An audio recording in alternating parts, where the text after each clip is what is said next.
আসসালামু আলাইকুম ভিউয়ার্স, আজকে আমি আপনাদের জন্য নতুন রেসিপি নিয়ে এসেছি মিল্কশেক। এর জন্য আমি পরিমাপ মতো দুধ জাল দিয়ে নিয়েছি আর 2 চামচ পরিমাণ চিনি দিয়ে নিলাম। দুধটা অনেক ঘন করে জাল দিয়ে রেখেছি।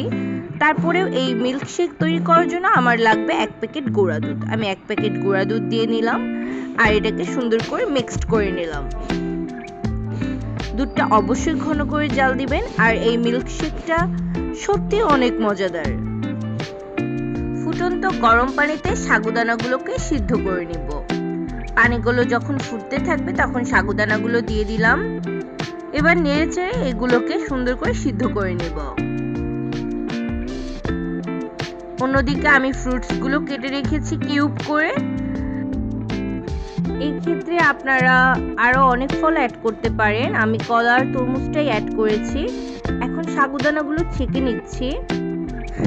এরপর সাগুদানাগুলোকে আমি গ্লাসে দিয়ে দিব।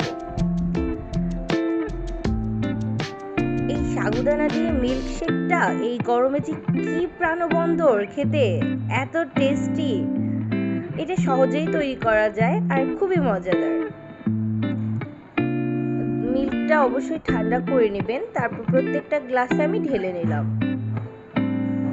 এরপর আমি ফ্রুটসগুলো দিয়ে দিব।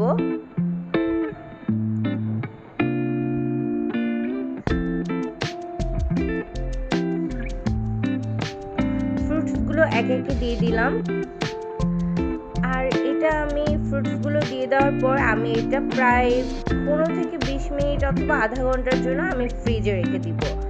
মিল্কশেকটা একটু ঠান্ডাই ভালো লাগে আর অনেক মজাই লাগে।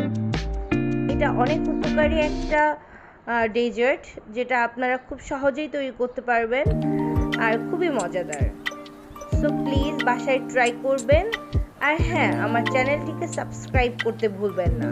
নিত্য নতুন এরকম সুস্বাদু ডেজার্ট তৈরি করতে অবশ্যই আমার চ্যানেলটিকে লাইক, কমেন্ট অ্যান্ড শেয়ার করবেন। ধন্যবাদ সবাইকে।